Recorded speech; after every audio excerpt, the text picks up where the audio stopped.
નમસ્કાર, આપ જોઈ રહ્યા છો જીએસટીવી ન્યૂઝ અને આપની સાથે હું છું ધ્વની।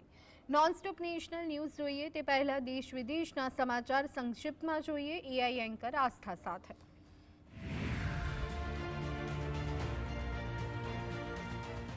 નમસ્કાર, હું છું આસ્થા। આજની મહત્વની ખબરો પર નજર કરીએ। સંભલના જામા મસ્જિદમાં ભડકેલી હિંસા મામલે સુપ્રીમ કોર્ટે ચુકાદો આપ્યો હતો, જેમાં સંભલની ટ્રાયલ કોર્ટે મસ્જિદમાં સર્વેની પરવાનગી આપી હતી, જેમાં હવે સુપ્રીમ કોર્ટે કહ્યું છે કે આ મામલે ટ્રાયલ કોર્ટ કોઈ કાર્યવાહી ન કરે। આ મામલો સુપ્રીમ કોર્ટમાં પેન્ડિંગ છે। સંભલની જામા મસ્જિદમાં સર્વે દરમિયાન હિંસા ફાટી નીકળી હતી, ત્યારે આજે શુક્રવારના રોજ છપ્પામાં નમાઝ અદા કરવાને લઈને ચુસ્ત સુરક્ષા બંદોબસ્ત ગોઠવવામાં આવ્યો હતો। ચુસ્ત સુરક્ષા બંદોબસ્ત વચ્ચે શાંતિપૂર્ણ માહોલમાં નમાઝ અદા કરવામાં આવી હતી। પોલીસ બંદોબસ્તની સાથે ડ્રોનથી બાદ નજર રાખવામાં આવી રહી હતી।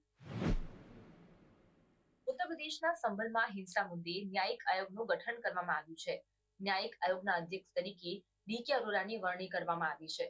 આ હિંસા મુદ્દે તપાસ કરી ન્યાયિક આયોગ 2 મહિનામાં રિપોર્ટ હાઈકોર્ટને સોંપશે।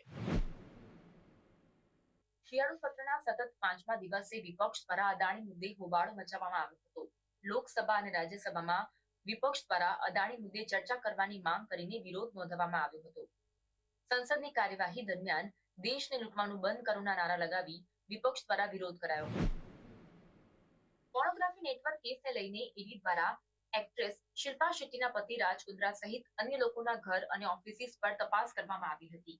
ઈડી દ્વારા કેસ દાખલ કર્યા બાદ તપાસ હાથ ધરવામાં આવી હતી, જેમાં મુંબઈ અને ઉત્તર પ્રદેશમાં લગભગ 15 સ્થળો પર તપાસ હાથ ધરવામાં આવી હતી।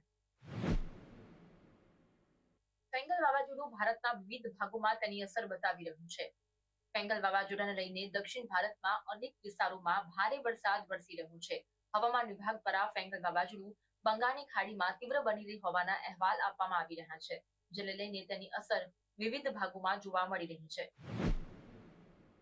મણિપુરમાં 16 નવેમ્બરે મહિલાઓ અને બાળકોના મૃતદેહ મળી આવતા હિંસા ફાટી નીકળી હતી, પરંતુ હવે પરિસ્થિતિ પર કાબુ મેળવી લેવામાં આવ્યો છે, જેને લઈને આજથી શાળાઓ ખોલવામાં આવી હતી, પરંતુ મણિપુરના 9 જિલ્લામાં હજુ ઇન્ટરનેટ સેવા પર પ્રતિબંધ લાદવામાં આવ્યો છે। યુદ્ધ વિરામના બીજા દિવસે ઇઝરાયેલે હિઝબુલ્લા પર હુમલો કર્યો હતો। લેબનાનમાં હિઝબુલ્લાના અનેક ઠેકાણાઓ પર ઇઝરાયેલે હુમલો કર્યો હતો। સિરિયા લેબનાન બોર્ડર પર હથિયાર સપ્લાય કરવાના રૂટ પર ઇઝરાયેલે હુમલો કર્યો હતો। ઇઝરાયેલે હિઝબુલ્લા પર સંધિ તોડવાનો આરોપ લગાવ્યો હતો। રશિયાએ ફરી એક વખત યુક્રેન પર હુમલો કર્યો છે। રશિયાએ યુક્રેનના ઉર્જા ઇન્ફ્રાસ્ટ્રક્ચર પર 200 મિસાઇલ અને ડ્રોન વડે હુમલો કર્યો હતો, જેને લઈને યુક્રેનના 10 લાખ ઘરો વીજ વિહોણા થયા હતા। આભાર। આવી જ ખબરો સાથે ફરી મળીશું આવતીકાલે રાત્રે 9 વાગે એઆઈ એન્કર આસ્થા સાથે।